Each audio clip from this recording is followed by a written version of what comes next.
Hi, everyone. So this is going to be part two of the Chapter 12 presentation on hunger and satiety. Okay, so I wanted to, in this section, I wanted to talk a little bit about the role of the hypothalamus in motivation and so forth. And this is also going to come up again in the sexual behavior chapter next. But the hypothalamus we consider it to be important for motivation because there's a lot of different cell groups within the hypothalamus that play important roles in things like your hunger, thirst, sex drive, and stuff like that. So all you think about in motivation, Maslow would talk about those physiological needs and stuff like that we read about. So the hypothalamus really plays a role in that. And what your chapter goes into is the role that specific parts of the hypothalamus play in being hungry, in other words, seeking out food, having that motivation to seek out food, and also satiety is when you feel full, that the drive to eat is no longer present. Um, your author is being a little bit harsh, calling it the myth of the hypothalamic hunger and satiety centers. It's a little bit harsh, I think. I wouldn't go as far as to call it a myth. Back in the 1960s, there was a lot of pioneering work done using rats where they would lesion these parts of the hypothalamus and look at its effect on behavior. And you can see the summary down here in the notes. And before I go into let me just show you. I can pull up here's a picture. Where is it at? This is a website I located earlier where you can see, and I'll give you a link for this one. And this provides a pretty decent little picture of the hypothalamus here. It's a schematic view.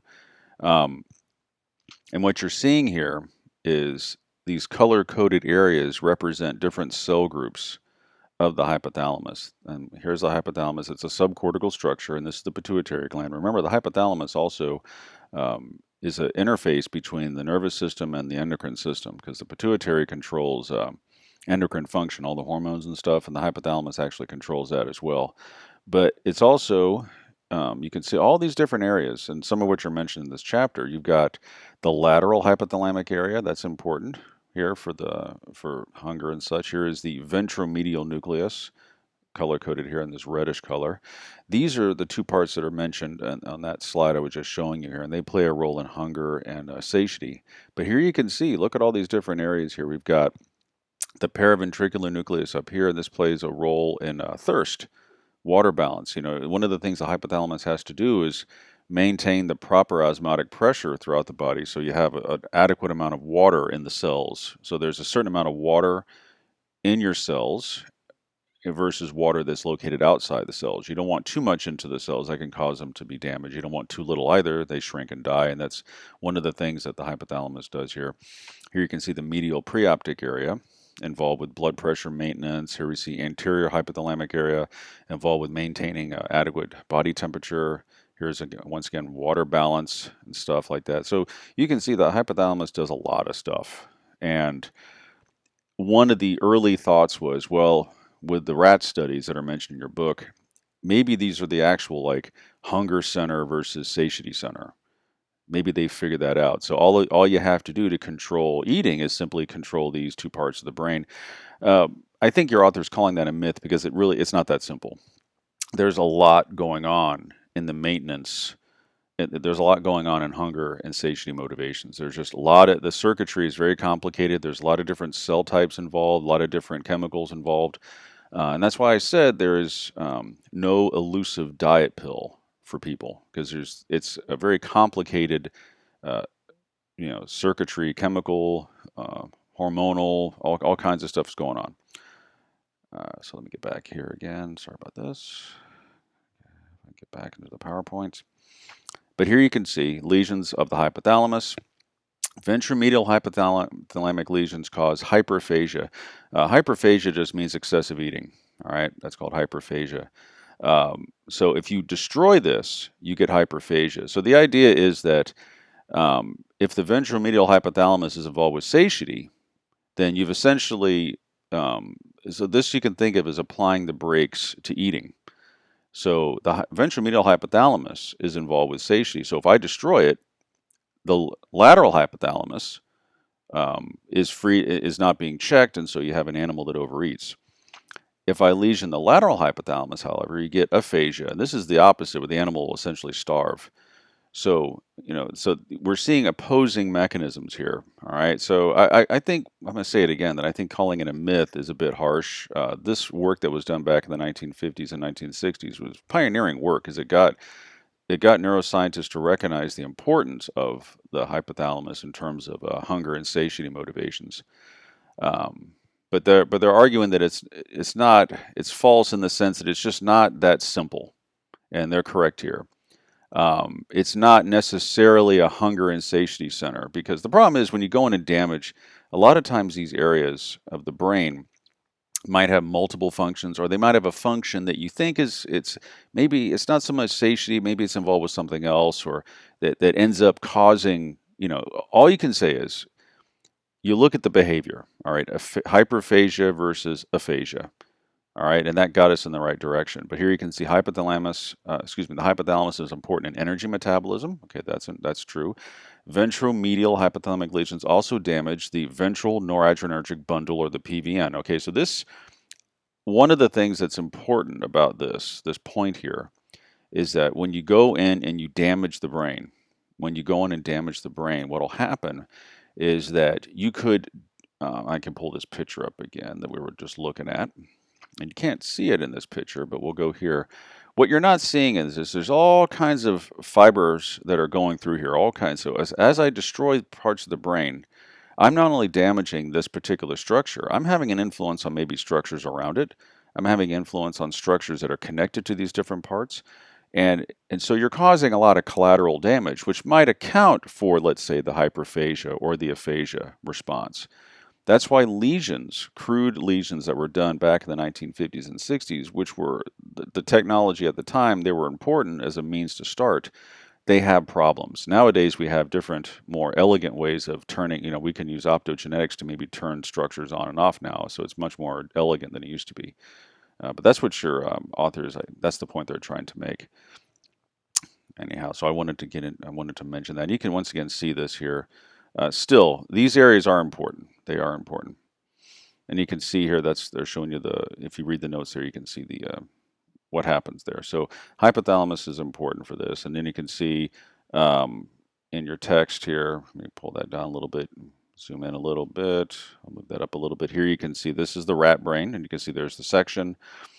This is what's called a coronal section of the brain, cut this way. That line would represent the direction that the blade would be going in to get that section.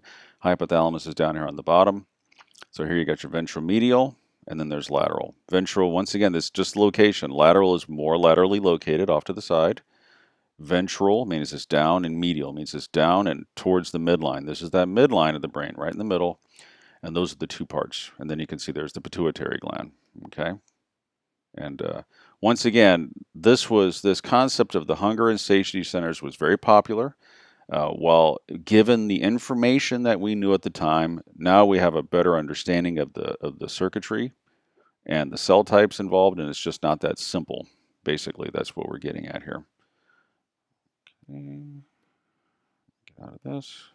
Move back a little bit. Okay. Sorry about that. Excuse me. All right. And then you can see they're just showing you back in 1961, you can see postoperative hyperphagia and obesity in a rat with bilateral VMH lesions. Once again, a lot of this work was done in the 1960s. All right, and they're just showing you how the animals, like here you can see after the damage, the animal weight just skyrockets. These rats would become, these hyperphagic rats would become extremely obese. They would become like 2 to 3 times their normal size and stuff like that. So it was, at the time, people thought they had found the answer. And here you also see the paraventricular nucleus. Okay, this is once again part of that circuit, and the paraventricular is located up here, and so forth.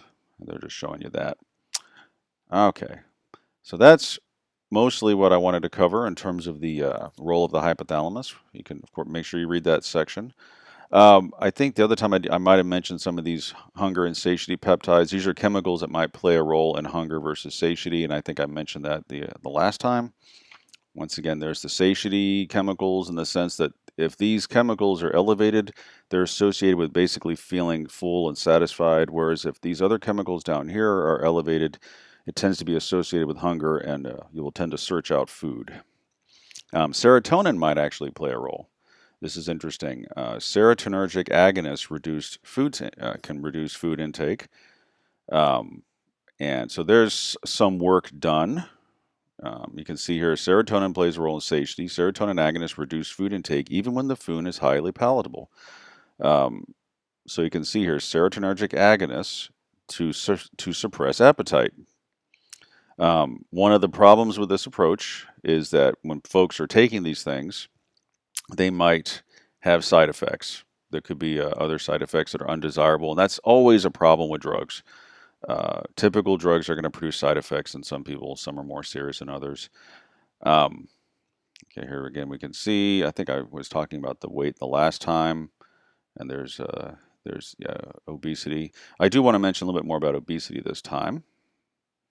Um, so once again, the last time I did go over the set point theory and stuff like that. So be sure to look at that. That's covered extensively in the chapter. You can see that again. I'm going to go through obesity, though, kind of shifting gears. Who needs to be concerned? Obviously, we all do. People that are older tend to be a bit more heavy. We're seeing an increase in obesity over the generations.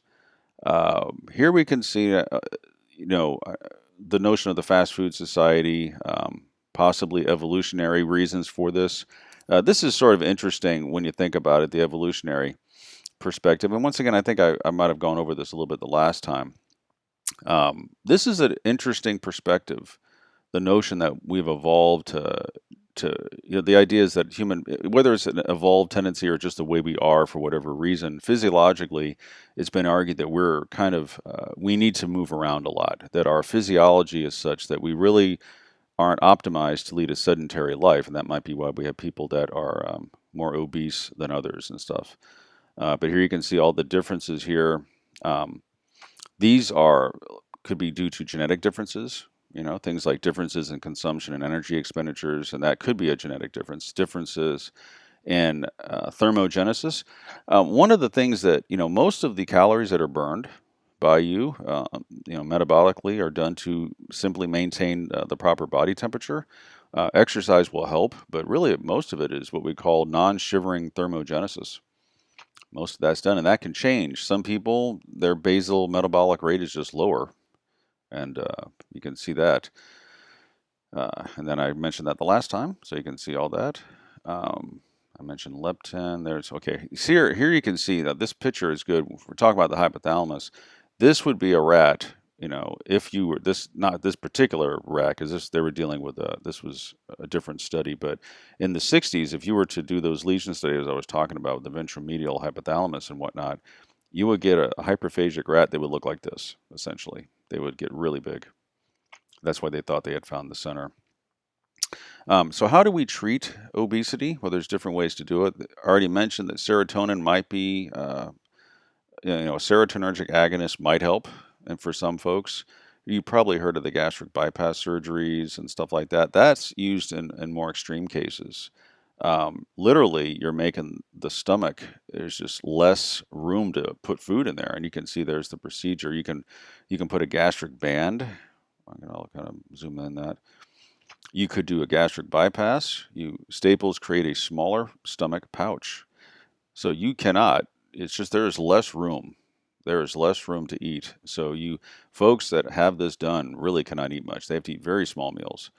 Here's a gastric band that's a bit more adjustable. Okay, adjustable band slows the passage of food, and that could be something as well. But basically, if that stomach, one of the signals to stop eating is when the stomach is distended, right? And the thing about the stomach that's interesting and why they have to do the bypass is if someone eats a lot, the stomach will expand and it kind of gets bigger and bigger like a balloon, and so they need more and more food to feel that comforting, satiety feeling. So way to compensate for that is to simply make the stomach smaller. All right, and that's really one of the ways to do that. That's one of the ways you can do that. There's some other eating disorders that are of note here. We have anorexia and bulimia. Anorexia nervosa and bulimia nervosa are usually more common in females, incidentally. Most folks believe that's a cultural due to cultural reasons. But here you can see anorexia nervosa, under consumption of food. This could be deadly. Okay, there is a fairly significant mortality rate with this. It's also related to a high suicide rate. Weight loss to the point of death, that can happen. This was a relatively famous case when I was younger, and it's probably someone you never heard of. There was a soft rock, I guess you'd call them rock, um, group called the Carpenters. This was back in the 1970s. They might have been around the 1960s. I'm not sure, but there was Karen Carpenter. It was her and I believe her brother. I believe it was a brother and sister team, but she was really skinny and she developed anorexia nervosa, and she ended up dying, I believe, in the 1970s. And she was sort of a famous case of anorexia nervosa because obviously folks in traditionally at least, if you're in front of the camera and you're on the spotlight, especially a female, was under tremendous pressure to keep weight down, and that happened to her. Although men can suffer from this too, but it's not nearly as common. Bulimia, of course, we see a difference there. This is just binge eating and purging. Um, and this is not particularly good for the digestive system because all the acids are coming up and damaging the esophagus. So both of these conditions are bad um, to have. So you can see here, anorexic complications, you get reduced metabolism. Bradycardia is a slowing of the height. This is essentially a slowing down of the heart rate. So bradycardia is slowing of the heart. Tachycardia is higher heart rate. Hypotension is low blood pressure. It means it's getting too low. Hypo meaning low thermia, lower body temperature. Anemia, just not getting enough blood. This person is they're starving to death. All right, they're just not getting the nutrition that they need. The bulimic, you can see here, as I indicated earlier, irritation and inflammation of the esophagus. That's because of all the vomiting. Also get deficiencies, electrolyte imbalance, dehydration, and acid reflux problems. This can be a serious problem over time. This can cause problems with your digestive tract. It can cause all kinds of things because of the acid. It's meant to really stay in that stomach there as much as possible, not so much coming up. Okay, so there's that. There's some of those things there. Now you can see in terms of thinking about it diagnostically, how do we categorize this? It might very well be that anorexia and bulimia are on like a spectrum, almost like when we think of autism spectrum disorder. They might be variants of the same order. The idea is that maybe fundamentally both of these types have the same problems. They're just expressing it differently. Both have distorted body images. Both are comorbid with OCD, obsessive compulsive disorder. By the way, comorbid means it tends to be related, right? So people that have anorexia or bulimia, there's a high correlation with that and also having obsessive compulsive disorder. Depression is always thrown in. I swear, depression is comorbid with just about any other disorder. Depression and anxiety pretty much are comorbid with just about any psychological disorder. You can throw depression in there because, it's just very common. Patients can actually flip-flop. They can have a nervosa type behavior versus a bulimia type behavior. Um, so there's a lot of work done on this. It's interesting though that they have distorted body images. Some have argued this is that they literally at a perceptual level will look at themselves in the mirror and see someone who's heavy. This is not a matter so it might not just be an attitudinal type of thing. I mean, you might look, I guess that's the question. If you look at yourself in the mirror, you look at yourself, you'd think that you could objectively view something like your how heavy you are. I mean, there's cultural, variations and individual, variations in how you evaluate the particular weight. Some people, maybe they might have more tolerance for more weight. They might think that's attractive or less attractive, but what's happening here is more of an extreme distortion of the image. It's actually a perceptual distortion. I mean, I've read about cases of anorexics who literally think, even though they're skin and bone, essentially, they're really low weight, that they are too heavy to like fit through a door. So there is problems at a perceptual level, almost a visual perceptual level here, at least in some of the extreme cases. Okay. All right. So I think I think we've got, let's see here, we're about there. All right. So let's keep going. There's different models different ideas as to what's going on with anorexia and so forth. Here we see a positive incentive model. Eating food is not a positive incentive for anorexic. Okay, for an anorexic, excuse me. Most folks enjoy food, right? One of the things that these chapters on hunger and satiety focus on is more of a homeostatic view of food and water intake, right? So food and drink intake. You do it because you want to have the proper amount of nutrition and food to live. But um, one of the things we talk about, let's say obesity or just any kind of weight problem, is one of the things that can be difficult for folks is food tastes good, right? So you're also activating your reinforcement system, right? And so for a lot of folks, most people enjoy a good meal. Maybe the anorexic does not. So there's not necessarily a motivation for them to eat. So someone who doesn't really enjoy food, they don't get pleasure out of that. They might be more of at risk to be underweight. Okay. People, though, with anorexia are very interested in talking about food, um, you know, and thinking about it. Okay, but they don't necessarily do it. For anorexic, eating food has a low incentive. So that's sort of interesting there. So there's differences there. Another hypothesis, anorexia is related to conditioned taste aversion. Taste aversion is when you've had something to eat and you've gotten very sick from it, and it's a a classically conditioned response, and a lot of folks have gone through this. Um, and so this is just a more detail. You can see at the beginning of meals, homeostatic balance is disrupted by infusion of calories. In people who eat little, the aversive effects are greater. Um, okay. And you can see here, meals consumed by anorexics produce taste aversions. Potential treatment is small amounts of food intermittently. So they basically are going to find the act of eating repulsive. And when they do this, if you develop a taste aversion, and if that taste aversion, how I read this is it's more of a generalized taste aversion. You're not going to eat much. That could happen to folks that maybe are going through, let's say, any kind of treatment. If they're having, let's say, gastrointestinal problems, where they feel nauseous all the time, they might develop a general aversion to eating. They're going to lose weight. But this one, they've developed this for whatever reason. They have possibly because of their desire to be thin, or maybe it's part of being that obsessive and compulsive. So this is all, these are very interesting ideas here. So once again, this notion of this conditioned taste aversion that's a generalized response has gotten some traction over the years.